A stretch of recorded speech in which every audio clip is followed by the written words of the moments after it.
It's ReeferMEDness, the podcast, with Trevor and Kirk. So Kirk, we're back. We're back. How are you, Trevor? Good. I really enjoyed the interview we just did with a friend of the show, Sue. We've talked to her a few times, and new friend, Chase. Yes, we literally just finished it.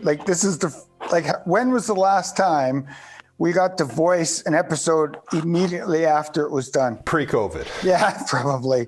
Yeah, so let's catch up. What's new? I did 115 flu shots on Monday. Well done. You were wearing the appropriate PPE? I was. I had my N95 mask on. You know those goggles that you had in high school chemistry class? I had those on. I look particularly sexy. Yeah, I'm sure you did. So COVID, yes. I guess we should always recommend people go to TWIV if they want to learn about the COVID virus, right? Yes. Our other favorite podcast, TWIV, for all things COVID. And this one is ReeferMEDness, the podcast. I'm the nurse. Yeah, you're Kirk Nyquist, the nurse. I'm Trevor Shufelt. I'm the pharmacist. And you just interviewed somebody that is learning how to homegrown. Tell me that. Yeah, well, it was great. We follow Sue on Twitter, and she always has lots of interesting things to say. And it's the nicest possible way. She's one of those fantastic food porn people, too. She always has beautiful pictures of the food she's made. But lately, last couple months, maybe since midsummer, she's been posting pictures of these plants, and she's been growing them and having questions and talking about the spreadsheet she's made on, how much money she saved. So Sue hadn't been a grower before, just a medical user. Lyme disease uses it for that. So medical user, a purveyor of.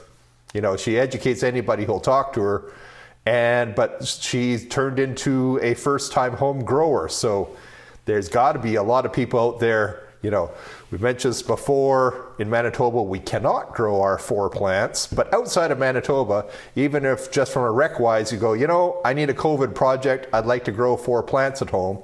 There's got to be a bunch of people out there thinking about that this winter, and so I thought this is very timely. Yeah, I thought it was a really good interview. And I'm just looking at my notes from as I was eavesdropping in there. And I'll apologize. My goal was to eavesdrop, I just had to ask a couple. Well, you started talking about hops. You were in there at hops. Well, I grow my own hops. Yes, I know all about hops. And growing cannabis is something I'm also very interested in. So I wanted to ask a few questions. I too am researching it and looking at doing medicinal grow. So in Manitoba, we can grow medicinally. Right. But, as I guess I'm not a medicinal patient, so call me a rec person or non-medicinal. I am not allowed to in Manitoba. And I don't want to give too much away from the interview, but seriously, as somebody who doesn't know anything about growing, I learned about vegetative state. I learned about trichomes. I learned about male versus female. Just those.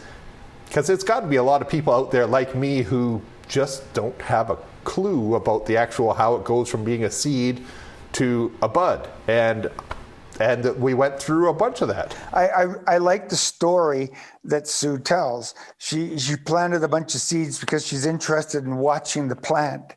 She moved her boys outside so she could just see them grow. She allowed them to freeze just to see what would happen. But a grow mentor, Chase, comes in and he's got a business, Temple Growers. Yeah, I think his name is Temple Grower, and he'll get this right in there, but I think one of the organizations he's with is called Percy's Grow Room, and they'll help you with some of your home grow, and they have a podcast, Percy's Grow Room podcast, where they talk about growing and or a lot of other stuff. I'm too excited to chat right now. Let's listen to that, and we'll come back at the end.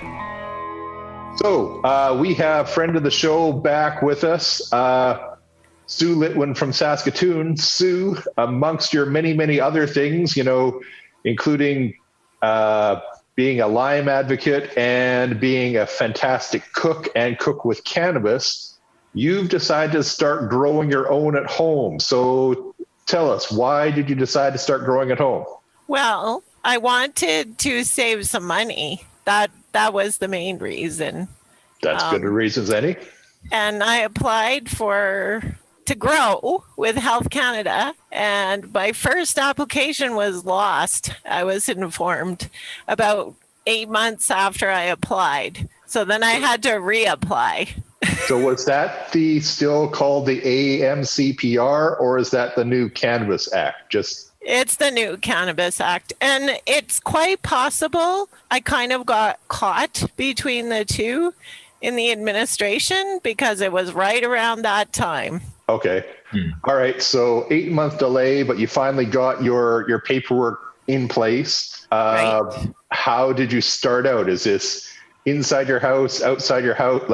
So for everyone out there, I know nothing about growing. So Sue is going to walk me through this. So how did you start, Sue? Okay, so I had gotten some seeds from a client last year. I taught him how to make cannabis oil, and he just lives a few blocks from me. He grew his cannabis outside, and he said, if you want some of these seeds, Sue, you're most welcome to have some. So I took some seeds, and I thought, I'm just going to practice grow, like in my windowsill. It was meant to be a total experiment.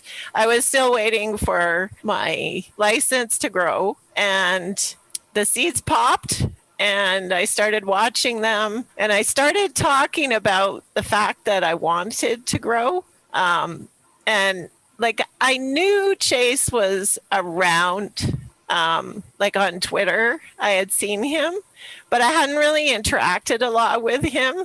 And all of a sudden he DM'd me and he's like, hey, you want some help? And I said, well, sure. And so he just started talking to me. We just started talking to each other because I love DMs. Give me as many DMs as possible because that's how I've gotten to know anybody in the cannabis space. Well, I'm going to jump in because that's an excellent segue.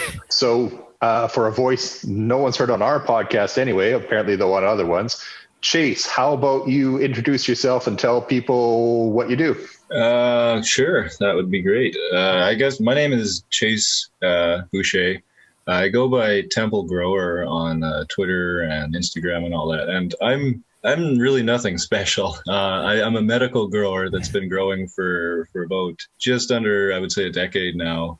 And then through the various iterations of the various regulations that the medical cannabis has gone through, I've been through all of that. So, but yeah, I went to school. I graduated in 2014 from the University of Saskatchewan with a geology degree.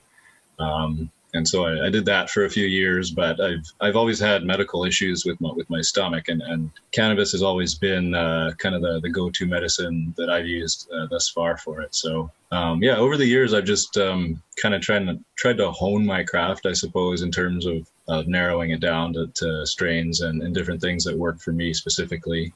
Obviously, that's important in the medical sense because we all know there's tons and tons of different strains and cultivars and names of things out there, but not every plant is the same. So it's important to find what works for you. And so that's kind of been my, I guess, journey thus far is just learning to grow, helping people to grow now that it's legal. 'Cause back before legalization, it was a little bit more iffy to, come out of the metaphorical closet, I suppose. But now with legalization, it's a bit easier to be more open about this kind of thing. So and I've always been a big proponent of people, being able to support themselves in terms of their medicine rather than having to rely on other people, especially in the medical marijuana world. We all know how much of a kind of a debacle that has been, especially on the medical side of things. It's expensive. It's used to be a lot harder to get in terms of just supply from the LPs and stuff. It's a lot better now because we have a lot more companies doing it. But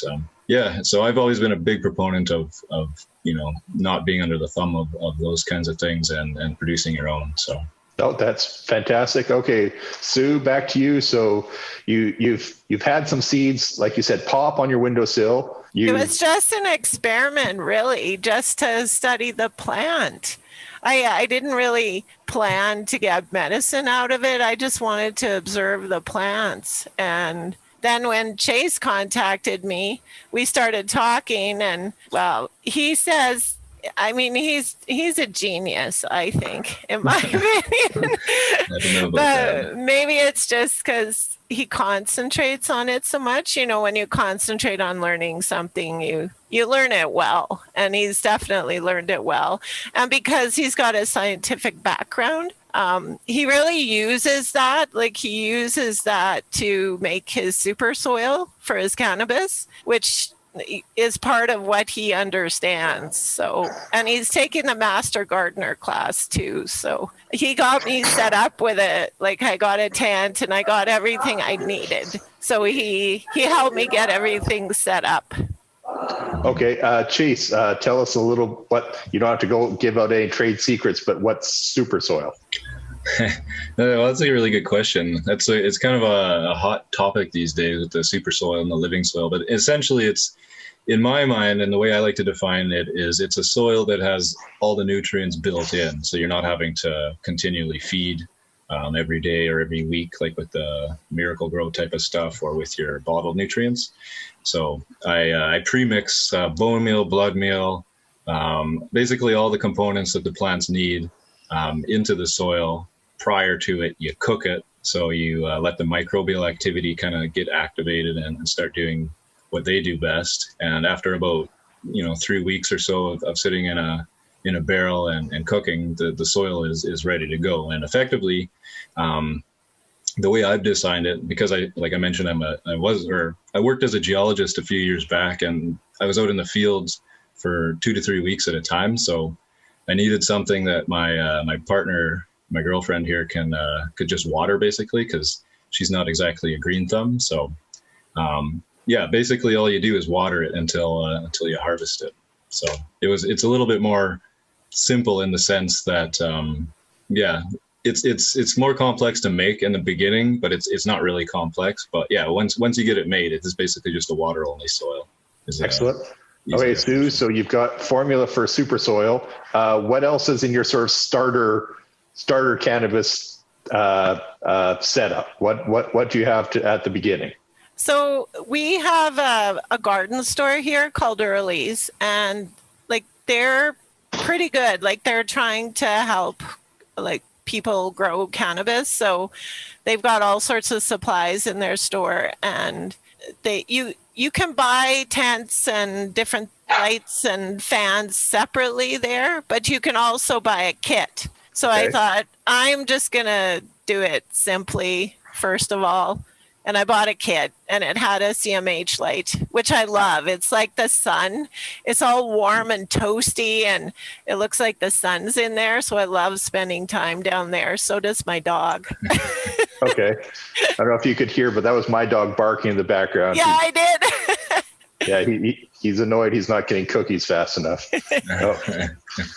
Okay, so CMH light, what does that mean? I assume it has a whole bunch of different broad spectrum something or other, but tell me what a CMH light is. You know what? I'm going to turn this question over to Chase, because he gets really nerdy about lights, and I love that.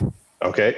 Well, I won't go too much into it. We can spend, there's an entire podcast devoted to these topics, and I'm by no means an expert on this, but CMH, it stands for ceramic metal halide, and it's a type of high intensity discharge light. I'm sure everybody's heard of the HPS, or the high pressure sodium, and the metal halides. They're kind of they're the traditional technology, I'll say. They definitely work really well, but they're just a style of light, basically. So they're a part of the high intensity discharge, the HID family, though. On the other side, you have the LEDs, which these days are actually getting really, really efficient. So, but yeah, it's just a type of light, and a really, really nice type of light, actually. I quite like using those.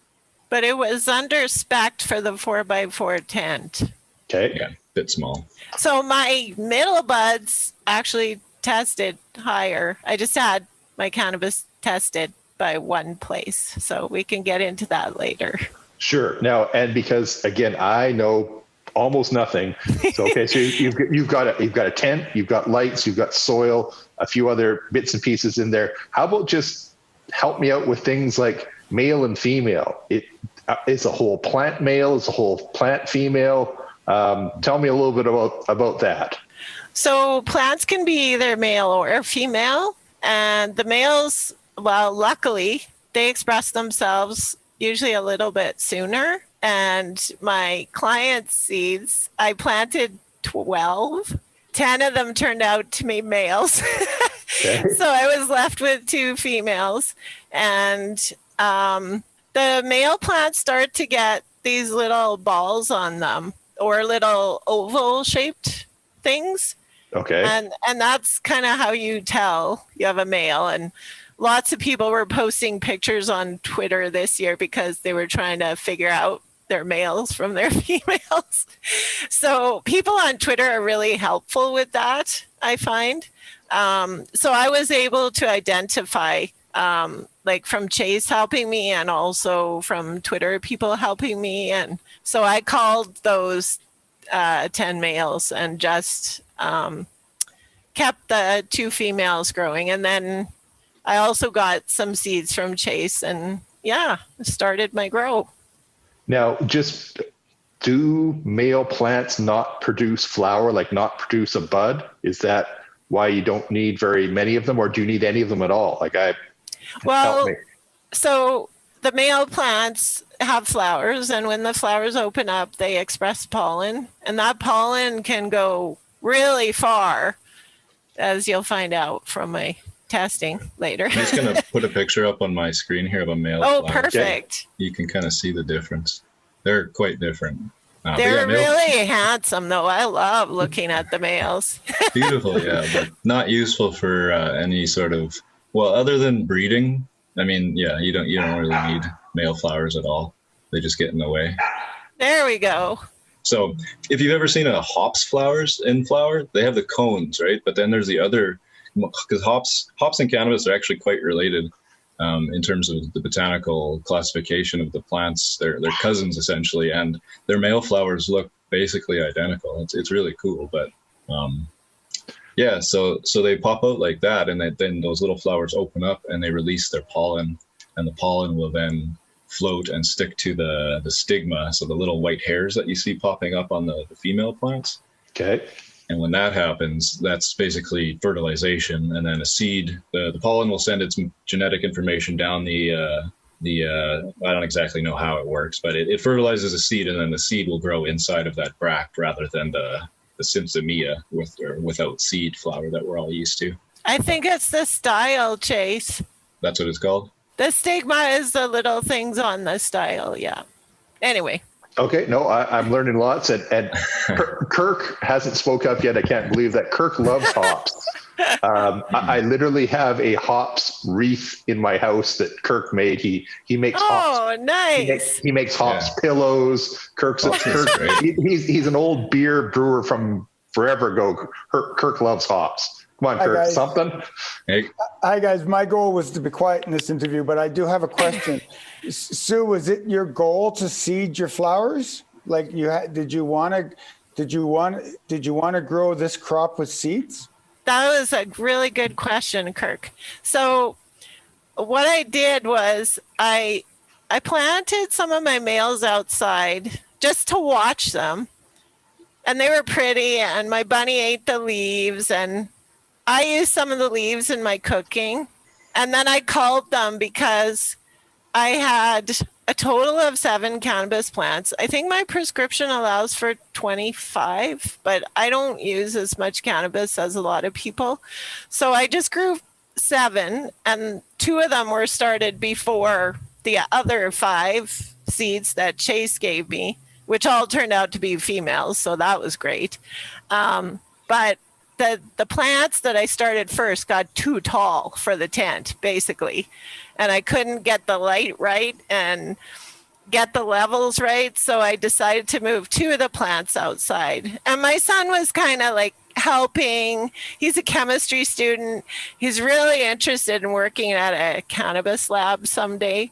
So he was helping me all along, and we were like, well, some of these are your rec plants, some of these are my medicine. We'll just take care of them together.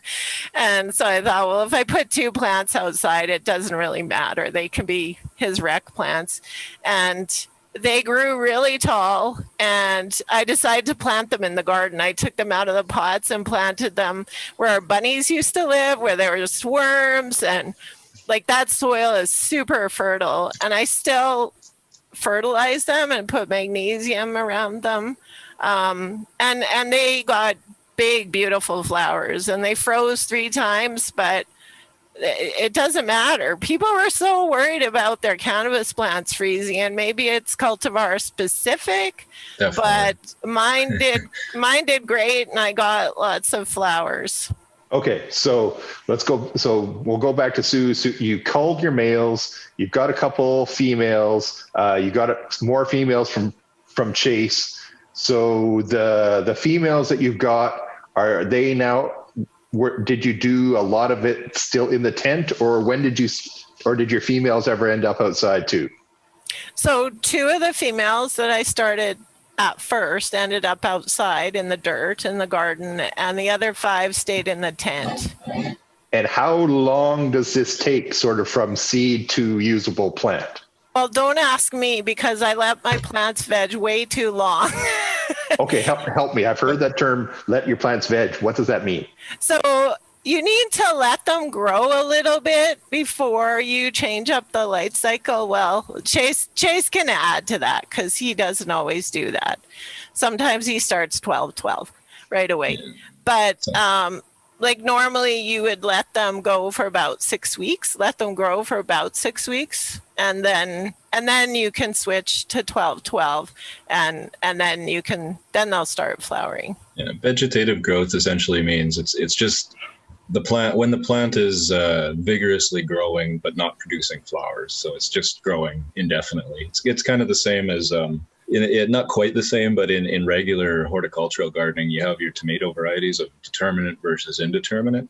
So your determinate tomatoes, they grow to a certain height, and then they basically stop growing. They flower, they produce their tomatoes, and then they're gone. Whereas an indeterminate variety, like cherry tomatoes, will keep growing like a vine, basically producing tomatoes all along the way, but it effectively keeps growing. Cannabis, in a sense, does that too. It doesn't produce the tomatoes while it's keeping on growing, essentially. It just keeps growing until, like Sue said, you flip the light cycle from the long day cycles to the short day cycles, where 12 hours of light, 12 hours of dark generally is what most growers use. And that during the vegetative state, you do something like 16 and 8 or what? Okay. Something like, usually 18 and 6 is kind of the most 6? Typical. Yeah. Okay. Some people run up to 20. Some people even put 24 hours with certain types of plants, like the auto-flowering plants. But I think there's kind of a diminishing returns when you get up to those amount of hours. And plants do need to sleep too, I think, a little bit. Like they do things in the dark. They're so cute, because the outdoor ones, when it would start to get dark, because it gets dark slowly outside, right? It's not like all of a sudden. And the leaves would droop. And so I'd ask Chase, like, what is wrong with my plants? And he said, they're just going to sleep, Sue. Yeah, it's funny. But yeah, vegetative growth is essentially the pre-flowering stage. It's when you are manipulating the plant. So that's when you can do your toppings, or where you cut the tops of the plants off to make it more branchy. You can bend and you can break the stems and do all kinds of different manipulation techniques in order to increase the yield. So rather than having the one center major or main cola or main growth stem, you have kind of a bush more like. And especially for Indo growers, that's a great idea to do, just because you do increase your yields quite substantially by knocking off that center and then encouraging the plant to be more bushy, I guess. Okay. All right, Sue. So you've gone through vegetative state. You have decreased the amount of daylight. So you're encouraging flowering, and then what happened? Well, I think because I let the plants veg for so long, the ones in the tent, like the ones outside were fine because they were like in living garden soil that had a lot of nutrients. But the ones in the tent, I think, ran a little low on nutrients. So next time, The pots were a bit undersized for as big as those plants got. That I'm actually really happy with what I got, because near the end, Chase said to me, well, the LPs probably won't grow God bud because you get little popcorn buds. But I mean, the stuff I got is fantastic. So There are a couple that do grow it, I will say, but I don't know if it's actually God bud. That's a whole nother conversation. Yeah, I know. Genetics. All right, Sue. So you have plants. They have buds, and I don't know if I'm missing a couple steps, but I've heard about curing. I don't know what curing is. Is that kind of the next thing after you've grown the bud you like? No. Okay. What's the next step? Well, the next step is taking the plants out of the tent and cutting the branches. Okay. Harvest. And then harvesting, and then you need to dry them and you need to trim them. So I trimmed them wet. I decided to trim them wet this time just to try to see what it was like. And what does that mean? Trimming them wet? Just as soon as you cut the branch, you can trim the leaves around the flowers. Okay. And some people like to hang their cannabis and let it dry that way, and then they trim the leaves. Some people don't even trim the leaves. You don't have to. Okay. Mm-hmm. And what's the idea? With trimming, we get a prettier bud, or does it affect the actual quality? Not really. I don't know. Actually, that's kind of a debate, isn't it, Chase? Well, yeah. Like when you do wet trim, you're handling the bud and you're cutting it, so you do probably get a little bit more trichome damage, I guess, compared to just literally chopping it and hanging it without. Some people say as the bud dries, those big fan leaves, even if you leave those ones on, they'll kind of hug around the bud and protect the bud from whatever, I guess. But I mean, if you're not whacking it around, there's probably not a huge amount of damage gonna happen in terms of hanging it like that. But when you're wet trimming, you have to manicure it, and you will be holding it in your hand here, and you're clipping around. Sometimes you're digging into the bud a little bit with the scissors. So, but I saved all my scissors, Hash. Yeah, that's the thing. It's not like it goes to waste. You scrape the resin off of your scissors, and that's probably one of the best or one of the tastiest extracts you can get. It's effectively hand-rubbed charas. Yeah. And Chase and we use all our trim. Well, maybe Chase does, and I do. He gives me his trim, and I use my trim. And I make cannabis oil, and I just send it across the country for free. Okay. And maybe, because I did know the word, but maybe not everyone does. Sue, tell me what a trichome is, because if we're trying to get medicine out of here, trichome's important. What's a trichome? So there are about 6 different kinds of trichomes on cannabis plants. So not just the long stalk with a little head on it. There's all kinds of different trichomes on a cannabis plant. But the ones that we're most interested in are the stalks with the heads, capitate. They have heads. Okay. And in the head is contained most of the chemicals of the cannabis plant. All right. So you can see why you wouldn't want to knock those off. Right. Exactly.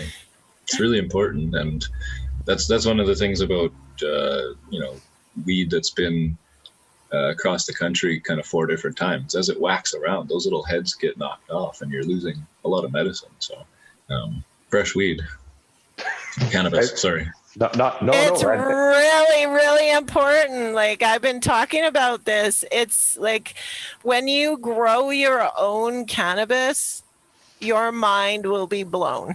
Like, because you learn all sorts of things about the industry by growing your own cannabis, if that makes sense. Sure, absolutely.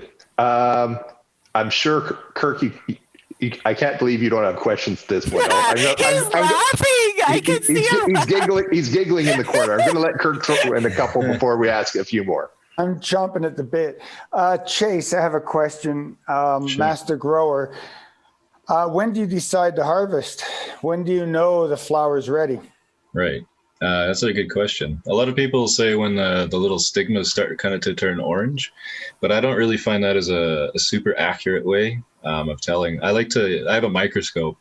It has it attaches to my phone. It's a USB microscope it's a 40 to 1,000 times magnification. At least it says it is. Whether or not that's true, I don't know. But I use that to assess the capitate stalk trichomes that Sue was mentioning before.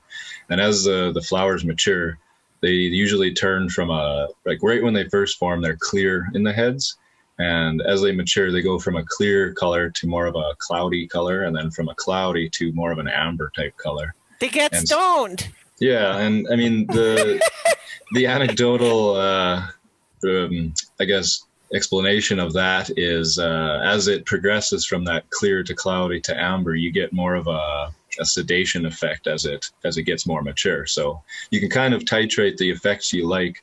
If you harvest early, it's more of a heady cerebral type of effect, and then as you progress, it's more of a stony type of couch lock effect. But I mean, the effects are probably pretty subtle, and from strain to strain is obviously more important, I think, than the maturity of the trichomes. But personally, I go for just when they're starting to turn amber. So I don't like it too couch locky, I guess, if that's actually what does it. So I go for just when they're starting to turn from cloudy to the orangey color. Well, Kirk has been talking lately about CBN as one of the cannabinoids that seems to show up the older the cannabis is. So maybe it has something to do with that. But we'll have to get an actual chemist on to tell us if we're barking up the wrong tree on that. Yeah. No, I've heard that before too. So Sue, all right. So you've grown, you've trimmed. What's next? Does that immediately get into your cooking, into your oil, or is there something else you do after you trim? No, after I trimmed, I did wet trimming, and then I had to dry the cannabis because it's just like a leaf on a tree. It's like got lots of moisture, and it needs to dry before you put it in the jar. It'll get all moldy, right? Okay. So after I wet trimmed, I did something a little different, and a lot of people were quite interested in it. And it was Chase's idea. He had done it before. He took just a plastic bin with a lid, and he drilled holes all over it on the lid and on the sides, and he strung strings. I did 2 layers of strings, and then I lay my branches of cannabis with the buds or flowers across those strings. A little cannabis hammock. Yeah, exactly. Basically. So it was like just a do-it-yourself little thing, and it was inexpensive. I got like an $11 bin from Canadian Tire, and like this is all really inexpensive, right? Sure. And then I left it there for about 7 to 10 days, and I know people have been talking about the snap the stem test isn't very good test, but I would try the stem like near the top of the cola and in the middle and at the bottom to really see if they were dry yet. So okay, not just the middle of the stem. And now in the top corner we can see one of Chase's boxes with holes. Okay, yeah, cool. That's my prototype. So he hung his like that. But I left long branches, and I just lay the branches on top of the strings. Okay. Essentially what we're trying to do with this is you just need a controllable environment, because there's a specific humidity and temperature that are ideal for your cannabis to dry at. You want to have it at about 50 to 55% humidity and probably around 16, 17, 18 Celsius for approximately 6 to 10 days, depending on how dense your buds are. And so with this, I basically just put the lid on, and I kind of just cracked the lid as much as I needed it to be to keep it at those that temperature and the humidity I just mentioned. I had a humidifier pointed right at it as well because my basement's quite dry. So, but it's basically just a controlled, closed environment is all that really represents. And however you do that to dry your plants is the way to go. But yeah, this is just for really, really small batches in case I don't have any room anywhere else. Well, I keep my cannabis in my bedroom in a drawer. So, and I have hygrometers And I noticed that it was around 50% up there. Plus we have the bathroom, so it's a little bit more humid. So it was really, really easy for me to keep. I kept my cannabis bucket in my tub, and we have a shower that's separate in that room. So yeah, I was able, and when it would get like below 50, we would just take a shower. Okay. There you go. Yeah, red, green. It worked perfect. And then when they were dry, I just took the buds off the stems and put them in a jar. And yeah, you leave them in there for a month. And the hardest part is not like you want to try it. So you try it all through the cure. Yeah. But it's really best after a month. Okay. When you hit that 1 month mark, it really comes into its own. Okay, Sue. So you sort of walked us through this. So if someone now in Manitoba, unfortunately for rec, we are not allowed to grow our own, but most of Canada, you can grow 4 plants if you just want to play around with it.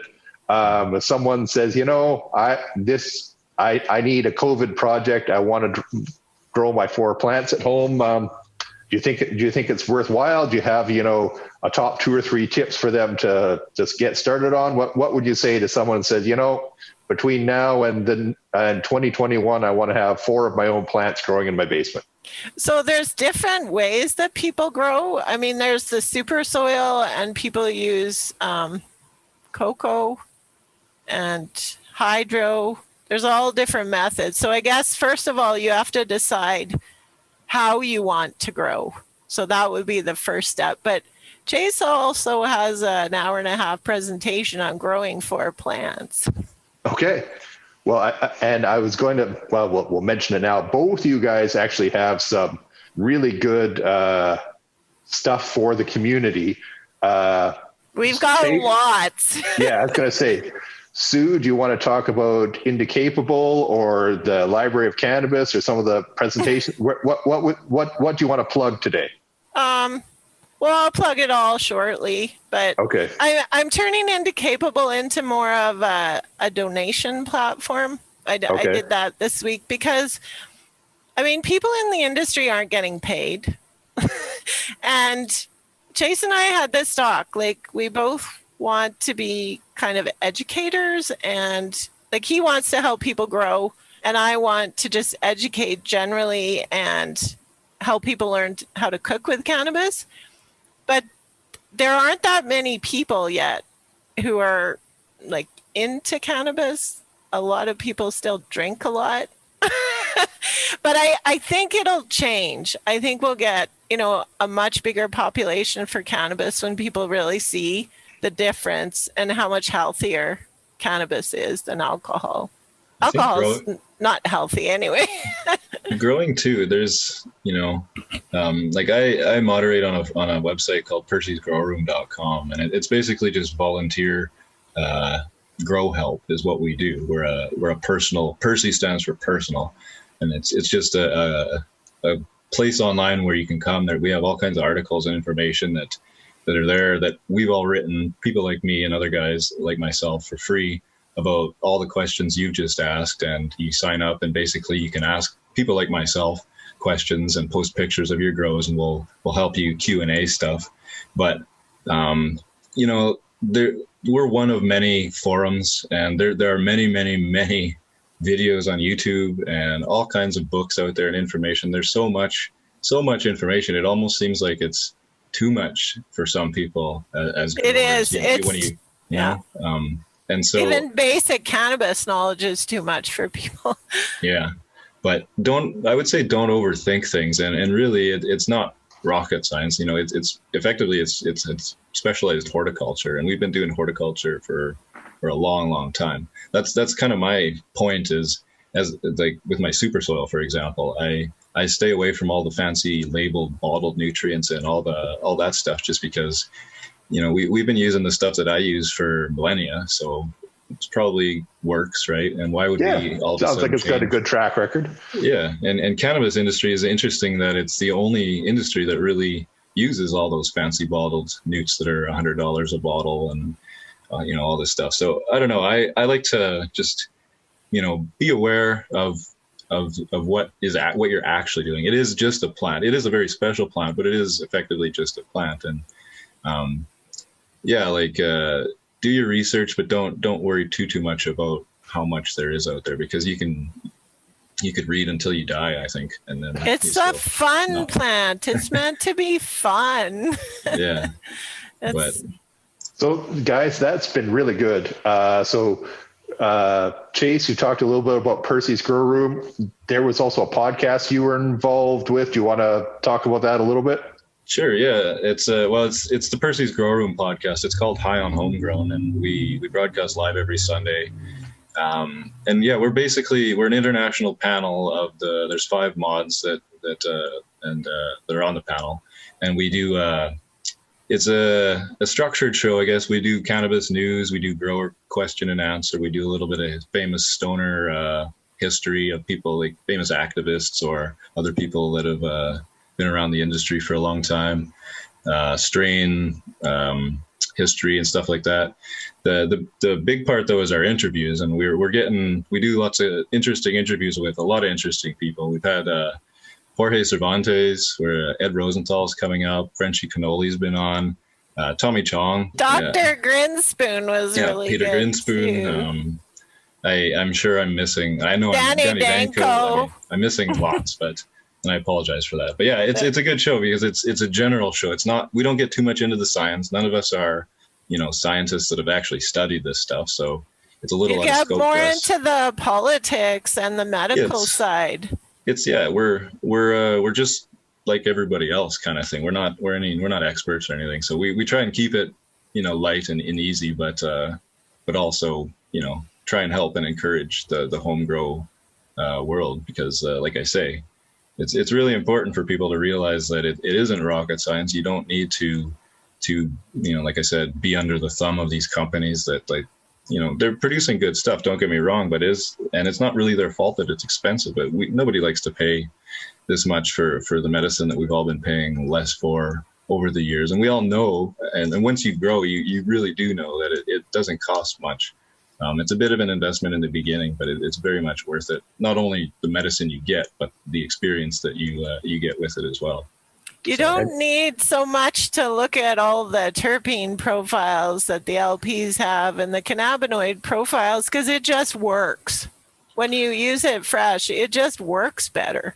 And Sue, do you want to talk a little bit about some of the, I'm going to get it wrong, but the Library of Cannabis? I think you guys are doing some courses, some. Well, what have you been up to? Lots of stuff. I'm always doing lots of stuff. And I'm going to apply for a job soon too, trimming cannabis. So I'll let you know on Twitter whether I get that or not. I love trimming cannabis. Won't soon. I could get a job with working for lots of people, I'm sure. But the Library of Cannabis, it was actually when I first had Chase's God Bud, he gave me some of his God Bud. To see, what it was like if I wanted to grow it. And I had this incredible vision, and it felt like I was floating. I was in bed, like I had vaped it, and I was in bed. And it felt like I was floating in a sea of stars, and all this light, this rainbow light was emanating from my body. And it was after that I just thought, hey, I need to bring all of the resources of cannabis together in one spot for myself and for other people. And so far, I've just been working on it by myself. So not much is getting done, but I'm hoping that other people will add resources to it. And I just don't have enough time to work on it, but I plan to slowly. The Educanation group is something completely different. We're a group of basically patients. It was begun by 2 breast cancer survivors, and they had just gotten into cannabis like when they were sick, and found it was incredible. And now they're healthy again, and they wanted to start a nonprofit for education about cannabis, because the government didn't give us any education. They just gave us, 11 warnings from research studies that were flawed. So like none of the information we're getting is true. And we just wanted to do something about that. So we're a very small group, but we have big hearts and a lot of gumption to educate Canada about cannabis. Cannabis. There's a good word. Kirk, were you trying to jump in? Well, I was just going to say, I certainly hope that your flogging our podcast is a credible learning experience. Absolutely, all the time. And I plan to put that in the library. I want to put all the good stuff in the library. I just haven't had time, but I'll do that tomorrow, Kirk. Okay. Sure. just trying to plug our podcast. Yeah. Chase, I have a question for you. Sure. Help me define craft cannabis. Yeah, that's a good question. I'll probably That's not a thing, is it, Chase? It's just cannabis. probably get in trouble for that. But, yeah, you will. You better watch out. Yeah, I don't know. That's a good question. I think that like craft cannabis is, small scale. The producer. You could probably go to their farm and see what they're using, all their inputs. And I don't know, you just have a much more personal relationship than going into a store and buying a product off a shelf and not knowing who grew it. I guess the farmer's market kind of model would be my definition of craft. Yes, that's what we need to do. That's why we want to get people growing. That's why we're giving everybody seeds, right, Chase? Yeah. Oh, absolutely. Yeah. I still say until I can go set up a booth, I'm more than happy to send some stuff in to get a COA to make sure that it is proper, for human consumption and all that good stuff. But until I can set up a booth at the farmer's market, stick my COA on my little post up there and sell my seeds and my cannabis, I really don't think it's completely legal. And that would be a definition of craft, in my opinion. But yeah. So at this point, you're gifting on the medical side? Yeah, well, as Canadians, I hope I'm pretty. I know we're legally available or allowed to give up to 30 grams of cannabis to another Canadian, and they equate one seed to 1 gram of cannabis. So, therefore, we can give up to 30 seeds as recreational or just as Canadians. It doesn't necessarily even need to be for anything. I guess I don't think you need to define it as such, but. Yeah. No, I agree with you. That's how I interpret it as well. Sorry, Trevor. No. Those were great questions. I was going to say though, this has been great. But before I go on and on and on, and either of you have any last thoughts, for a first-time grower, what they should think about, or just want to wish them well, or anything else you guys want to talk about in closing? I think a grow mentor is a really valuable person. That's what I would say. And okay. We continue to learn from each other too, right? So it's really nice to have a partner. Honestly, when COVID hit, I was supposed to start teaching cooking with cannabis at the public library in Saskatoon. I had a community room where I was going to do cannabis education, and I was quite sad that all that went away. All that good education went away. So when I met Chase and started growing and started learning more, and I've talked to more black market people now, which has been really valuable because that's where it's at, right? We really need to listen to black market people because that's where cannabis comes from, right? Doing it for a long time. I feel like we are damaging the culture. That's just from knowing Chase, talking to him, learning about all of that. It's a little upsetting to me, actually, that we're not honoring that because we love to share. The cannabis community is about sharing. It's not about expensive cannabis.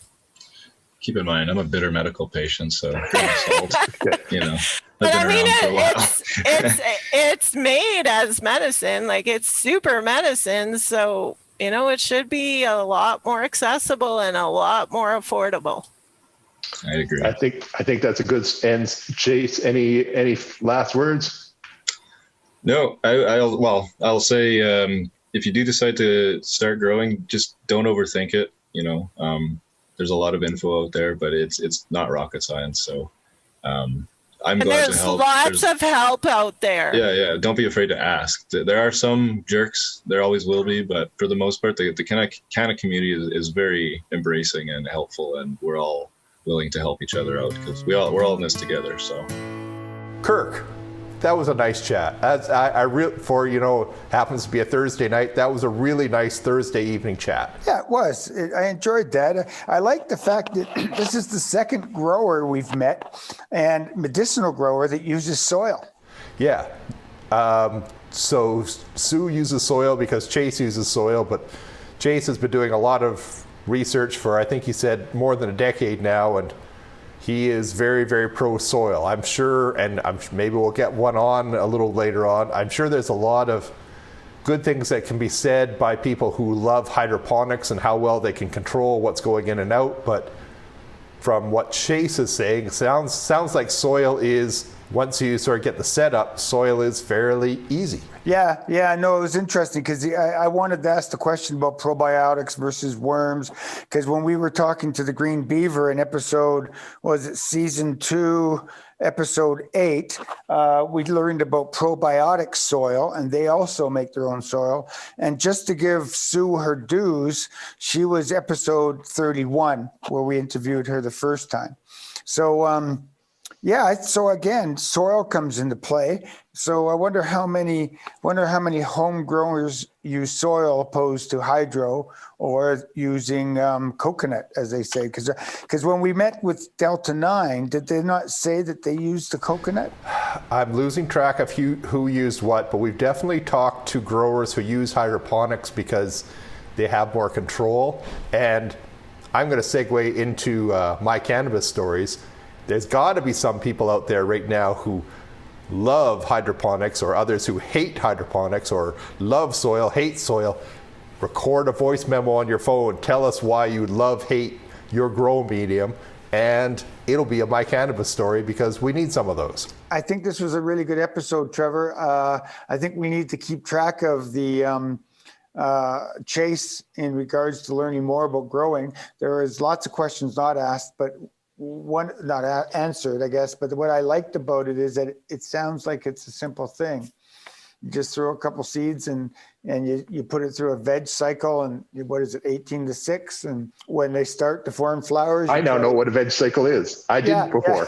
Yeah. and then you flip them the flower, and that's the point. And like I said to you, I've been doing a little research on this, so now I know where I can find my mentor to dip into it and get more into it. And all seriousness, and we'll put links in the show notes, but Sue has got quite a big online presence now. Everything from her Indicapable to Library of Cannabis to, I'm not going to get it right, her new group with they were basically having online courses into cannabis.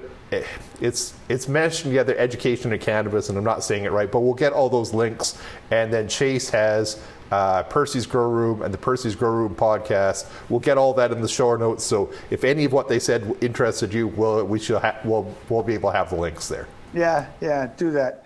And a segue. Do you guys have a choice of music for this episode? Oh, Chase, you go for it. I don't know. It's like maybe some really I don't know. I hate being asked about music because I love music, and I'm very like, oh, if I pick this song, it's going to be perfect. And after I pick it, I should have picked this song, should have picked that song. So if you weren't talking to us right now, what would you be listening to? I don't know. I don't know why, but the first song that comes to my mind is Sound of the Police by KRS-One. Like the show? Let us know. We're ReeferMEDness on Instagram and Facebook, at ReeferMEDness on Twitter, or head over to the website at reefermed.ca to find out what we're all about and what's coming up next.